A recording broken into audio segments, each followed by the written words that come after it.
जो लास्ट लेक्चर्सनी अंदर આપણે કોચિસ મીન વેલ્યુ થિયરમ અને એના પછી ટેલર્સ થિયરમની મદદથી આપણે expansions of different types of functions આપણે ભણતા હતા, બરાબર છે. કે અલગ અલગ ફંક્શન્સ જો તમને આપેલા હોય તો ટેલર્સ થિયરમના સૂત્રની મદદથી એક્સપાન્શન કઈ રીતે કરી શકાય છે એ આપણે જોતા હતા, બરાબર છે. આપણે ઈ રેઝ ટુ એક્સ ફંક્શનનું એક્સપાન્શન જોયું હતું, બરાબર છે. જો ઈ રેઝ ટુ એક્સ ફંક્શનનું આપણે એક્સપાન્શન જોયું હતું. હવે આપણે જોઈશું કે F x is equal to sine x હોય તો આ ફંક્શનનું એક્સપાન્શન કઈ રીતે થઈ શકે છે. ઓકે, તો ચાલો જોઈએ.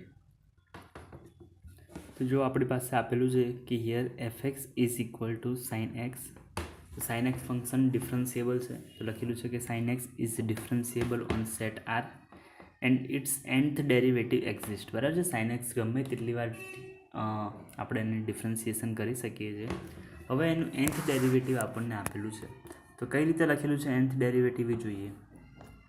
તો F x is equal to sine x, બરાબર છે. એકવાર વિકલન કરશો તો F dash x is equal to આપણને શું મળશે? કોસ એક્સ મળશે, બરાબર છે. હવે કોસ એક્સને આપણે કઈ રીતે લખી શકીએ? Sine x plus pi by 2 લખી શકીએ છીએ. આપણને ખબર છે કે cos X is equal to શું થાય? Sine x plus pi by 2. આ રીતે આપણે આને લખી શકીએ છીએ. પછી આવશે એફ ડબલ ડેશ એક્સ. તો એફ ડબલ ડેશ એક્સ શું થશે? માઇનસ સાઇન એક્સ થશે. ઓકે, તો આપણને ખબર છે કે minus sign x is equal two આપણે સાઇન એક્સ પ્લસ પાઈ લખી શકીએ છીએ, બરાબર છે. સાઇન એક્સ પ્લસ પાઈ. સાઇન એક્સ પ્લસ પાઈ શું થશે? સાઇન ત્રીજા ચરણમાં જતું રહેશે અને ત્રીજા ચરણમાં ઓલ એસ ટીસીના નિયમ પ્રમાણે ત્યાં આગળ સાઇન કેવું હશે? નેગેટિવ હશે. તો સાઇન એક્સ પ્લસ પાઈ શું થશે? માઇનસ સાઇન એક્સ થશે. તો આ જે એક્સ પ્લસ પાઈ છે એન ઇઝ ઇક્વલ ટુ 2 માટે અહીંયા 2 પાઈ બાય 2 2 કેન્સલ થશે તો પાઈ આપણને મળશે, બરાબર છે. તો એક્સ પ્લસ પાઈને આપણે આ રીતે લખી શકીએ છીએ એન પાઈ બાય 2ના ફોર્મમાં.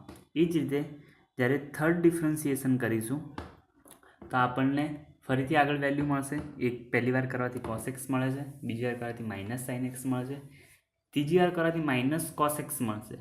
માઇનસ કોસ એક્સ એટલે આપણે લખી શકીએ કે સાઇન અહીંયા આગળ જો એનની કિંમત 3 હું મૂકું, 3 વાર આપણે ડિફરન્સિએશન કર્યું છે તો એનની કિંમત હું 3 મૂકીશ તો શું મળશે? Sine x plus 3 pi by 2. તો sine x plus 3 pi by 2ની કિંમત શું થાય છે? માઇનસ કોસ એક્સ જેટલી થાય છે. તો આ રીતે આપણે જનરલાઇઝ કરીને F N x is equal to sine x plus N pi by 2 લખી શકીએ છીએ. ઓકે, તો એક્સ સાઇન એક્સના અલગ અલગ વિકલન એન ઇઝ ઇક્વલ ટુ 1 માટે, એન ઇઝ ઇક્વલ ટુ 2 માટે ઇન જનરલ આપણે f N x is equal to sine x plus N pi by 2 લખી શકીએ છીએ. ઓકે, ચલો. એફ એન થીટા એક્સ આપણે એફ એન થીટા એક્સ શોધવા પડશે. તો f n theta x is equal to થશે sine theta x plus N pi by 2 where theta belongs to 0 1, બરાબર છે. F n theta x is equal to શું થશે? Sine theta x plus N pi by 2. એક્સની જગ્યાએ આપણે શું મૂકીશું? થીટા મૂકીશું. બાય મેક્લોરિન સિરીઝ, બરાબર છે. મેક્લોરિનનું ફોર્મ્યુલા શું છે આપણી પાસે? F of 0 x upon 1 factorial f dash 0 plus x square upon 2 factorial f double dash 0 up to x n minus 1 અપોનમાં n minus 1 factorial f N minus 1 0 વત્તા આર એન, બરાબર છે.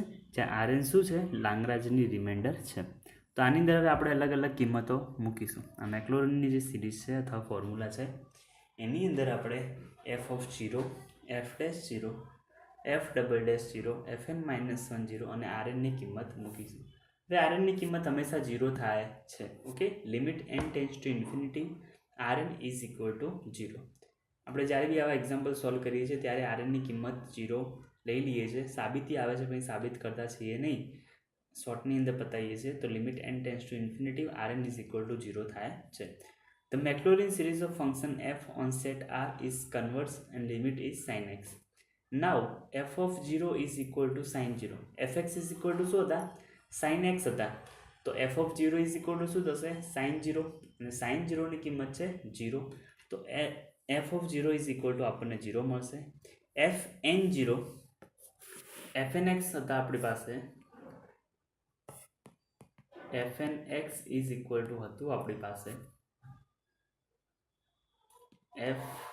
sin x plus n pi by 2 બરાબર છે sin x plus n pi by 2 અને n ની કિંમત x ની કિંમત જો આપણે 0 મૂકીએ તો આપણને શું મળશે sin n પાઈ બાય 2 મળશે તો અહીંયા આગળ આપણી પાસે fn0 is equal to sin n pi by 2 થાય છે putting this value in result 1 આ બધી કિંમતોને આપણે ઇક્વેશન નંબર 1 ની અંદર પુટ કરીએ છીએ ઇક્વેશન નંબર 1 કયું છે તો આ ઇક્વેશન નંબર 1 છે તો f ઓફ 0 થશે 0 f ડેશ 0 fn0 થાય છે sin n પાઈ બાય 2 બરાબર છે fn0 થાય છે sin n પાઈ બાય 2 તો fn0 f ડેશ 0 એટલે n ની કિંમત 1 તો sin પાઈ બાય 2 તો sin પાઈ બાય 2 ની કિંમત મૂકવી પડશે અહીંયા આગળ sin 2 પાઈ બાય 2 ની કિંમત મૂકવી પડશે એ જ રીતે આગળ sin 3 પાઈ બાય 2 ની કિંમત મૂકવી પડશે તો એ બધી કિંમતો મૂકીને આપણને આન્સર મળે છે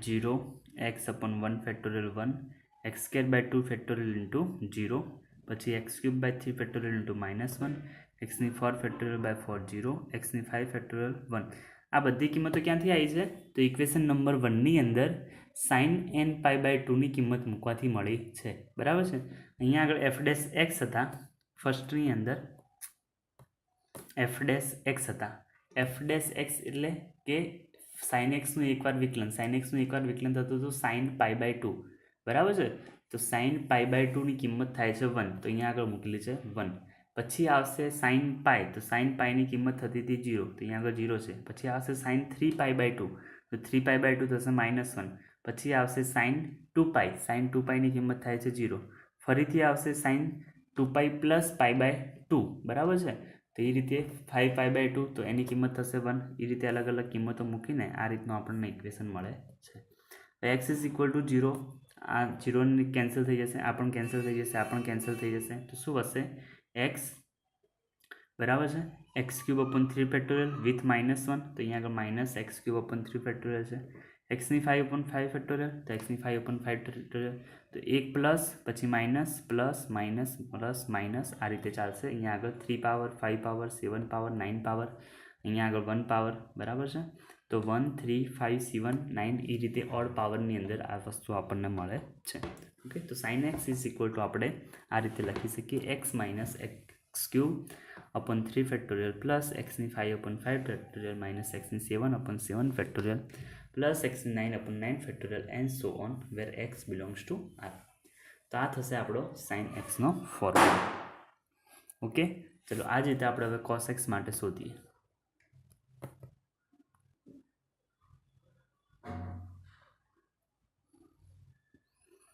તો જો નવું ફંક્શન છે expansion of the function fx is equal to cos x x belongs to r બરાબર છે સાબિત કરવાનું છે cos x નું expansion cos x is equal two 1 minus x square upon 2 factorial plus x ની 4 અપોન 4 ફેક્ટોરિયલ માઇનસ x ની 6 upon 6 factorial plus and so on x belongs to r જેમ સાઇનની અંદર ઓડ પાવર્સ આવતી હતી જેમ કે 1 3 5 9 7 એ રીતે આ જ કોસ્ટની અંદર સ્ક્વેર પાવર આવે છે 2 પાવર 4 પાવર 6 પાવર તો 1 minus x square upon 2 factorial plus એક્સની 4 અપોન 4 ફેક્ટોરિયલ માઇનસ એક્સની 6 upon 6 factorial and so on બરાબર છે તો here the function fx is equal to cos x is differentiable on set r and its derivative exist such that જે function cos x છે એ પોતે ડિફરન્શિયેબલ છે okay અને એનું ડેરિવેટિવ આપણને આપેલું છે fn(x) is equal to cos x plus n pi by 2 તો જોઈએ કે આ કઈ રીતે મળે છે તો cos x નું એક વિકલન થશે f' x is equal two minus sin x બરાબર છે તમારે શું કરવાનું છે આની અંદર n ઇઝ ઇક્વલ ટુ 1 મૂકવાના છે તો cos x plus pi by 2 થશે n ની કિંમત 1 મૂકશો તો x પ્લસ પાઈ બાય 2 એટલે બીજા ચરણની અંદર તો બીજા ચરણની અંદર ઓલ એસ સાઇન ધન હોય પરંતુ કોસ કેવો હશે નેગેટિવ હશે અને જ્યારે x પ્લસ પાઈ બાય 2 કોસની અંદર પાઈ બાય 2 એંગલ એડ કરવામાં આવે બરાબર છે તો એ શું થઈ જાય છે સાઇન થઈ જાય છે અને એ નેગેટિવ આવશે તો F dash x is equal two minus sine x આપણને મળશે. તો આ વસ્તુ સાચું છે n ઇઝ ઇક્વલ ટુ 1 માટે.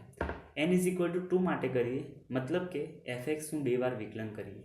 એફ એક્સનું એક વાર વિકલન માઇનસ સાઇન એક્સ મળે છે, બીજી વાર વિકલન કરશો તો માઇનસ કોસ એક્સ આપણને મળશે. તો અહીંયા આગળ n ઇઝ ઇક્વલ ટુ 2 મૂકશો તો 2 કેન્સલ થઈ જશે અને આપણી પાસે વધશે કોસ એક્સ પ્લસ પાઈ. કોસ એક્સ પ્લસ પાઈ એટલે ક્યાં જશે? ત્રીજા ચરણની અંદર જશે, બરાબર છે. ત્રીજા ચરણની અંદર સાઇન કેવું છે? કોસ કેવું છે? નેગેટિવ છે. તો કોસ એક્સ પ્લસ પાઈના મળશે આપણને વેલ્યુ માઇનસ કોસ એક્સ. તો f2x is equal two minus cos x આવે છે, બીજું વિકલન માઇનસ કોસ એક્સ આવે છે, એને આપણે આ રીતે લખી શકીએ છીએ cos X plus n pi by 2, બરાબર છે. આ જ રીતે ત્રીજા વિકલન માટે, ચોથા વિકલન માટે અને ઇન જનરલ આપણને fnx is equal to cos X plus n pi by 2 મળે છે. ઓકે, હવે જોઈએ કે fn થીટા એક્સ શું થશે. fn theta x is equal to એક્સની જગ્યાએ આપણે શું લખવાનું હોય? થીટા એક્સ લખવાનું હોય છે. તો fn theta x is equal to થશે cos theta x plus n pi by 2, બરાબર છે. Cos theta x plus n pi by 2 where theta belongs to open interval 0 1, બરાબર છે. શું થશે? Open interval 0 1 where n belongs to capital N. તો by Maclaurin's formula, મેક્લોરિનની formula શું છે કે fx is equal to f0 plus x upon 1 factorial f dash 0 plus x upon 2 factorial f double dash 0 plus and so on xની n minus 1 fn minus 1 0 plus rn. Okay, તો મેક્લોરિનની formula પ્રમાણે આ બધી value આપણે મૂકવી પડશે. તો f ઓફ 0 શું થશે? f of x cos x છે તો f ઓફ 0 કેટલા થશે? 1 થશે, બરાબર છે. પછી 1 plus x upon 1 factorial f dash 0, f dash 0 મતલબ કે કોસ એક્સનું એકવાર વિકલન કરીને x ઇઝ ઇક્વલ ટુ 0 મૂકવા. તો કોસ એક્સનું એકવાર વિકલન થશે માઇનસ સાઇન એક્સ અને એક્સની કિંમત 0 મૂકીશ તો માઇનસ સાઇન 0 આવશે. માઇનસ સાઇન 0 એટલે કે સાઇન 0ની કિંમત 0 થાય છે તો f ડેશ 0 આપણને 0 મળશે. તો આ પદ કેન્સલ થઈ જશે. પછી આવશે x square upon 2 factorial f double dash 0, આની કિંમત મૂકવી પડશે એન્ડ સો ઓન rnની કિંમત મૂકવી પડશે. rnની કિંમત મેં તમને કહેલું છે એ પ્રમાણે શું થશે? 0 થશે. તો અહીંયા આગળ લખેલું છે કે limit n tends to infinity rn is equal to 0. Thus the Maclaurin series of function f on set r is convergent and its limit is cos x, બરાબર છે. rn શું થાય છે? 0 થાય છે, માટે આનું લિમિટ કેટલી મળશે આપણને? cos x મળશે. નાવ f of 0 is equal to cos 0 is equal two 1. f of 0 કેટલા થશે? cos 0 જેટલા થશે અને cos 0ની કિંમત કેટલી થશે? 1 થશે. fn 0 is equal to cos n pi by 2 n belongs to n. આ બધી જ કિંમતોને આપણે ઇક્વેશન નંબર 1માં પુટ કરીશું તો fx ઇઝ ઇક્વલ ટુ શું થશે? 1 માઇનસ એક્સ અપોન 1 ફેક્ટોરિયલ કાઉન્સમાં 0 વત્તા x square upon 2 factorial minus 1 x cube upon 3 factorial કાઉન્સમાં 0 એન્ડ સો ઓન. માટે કોસ એક્સની કિંમત મળે છે 1 minus x square upon 2 factorial. આ કેન્સલ થઈ જશે, આ પણ કેન્સલ થઈ જશે, 0 છે. એના નેક્સ્ટ સ્ટેપ પર શું થઈ જશે? કેન્સલ. અહીંયા પ્લસ આવે છે, અહીંયા પણ પ્લસ આવે છે, આગળ પણ પ્લસ જ આવશે. તો અહીંયા માઇનસ છે, અહીંયા પ્લસ છે, પછી આગળ આવશે માઇનસ પ્લસ. તો cos x is equal to આપણને મળશે 1 minus x square upon 2 factorial plus એક્સની 4 પાવર અપોન 4 ફેક્ટોરિયલ માઇનસ એક્સની 6 power upon 6 factorial and so on for every x belongs to R. Okay, તો આ રીતની વેલ્યુ આપણને મળશે.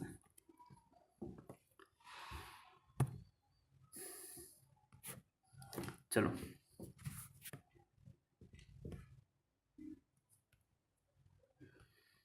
તો આજના દિવસ માટે આપણે આટલું રાખીએ છીએ. નેક્સ્ટ લેક્ચરની અંદર આપણે expansion of log x in increasing power of x minus 1 ભણીશું, બરાબર છે. ત્યાં સુધી આ એક્ઝામ્પલ તૈયાર કરજો અને એને સમજવાનો ટ્રાય કરજો જેથી આપણને આગળના એક્ઝામ્પલ્સની અંદર ખબર પડે. મેક્લોરિન સિરીઝનું ફોર્મ્યુલા અને ટેલર્સ થિયરમનું ફોર્મ્યુલા ખાસ તૈયાર કરજો. Okay, thank you.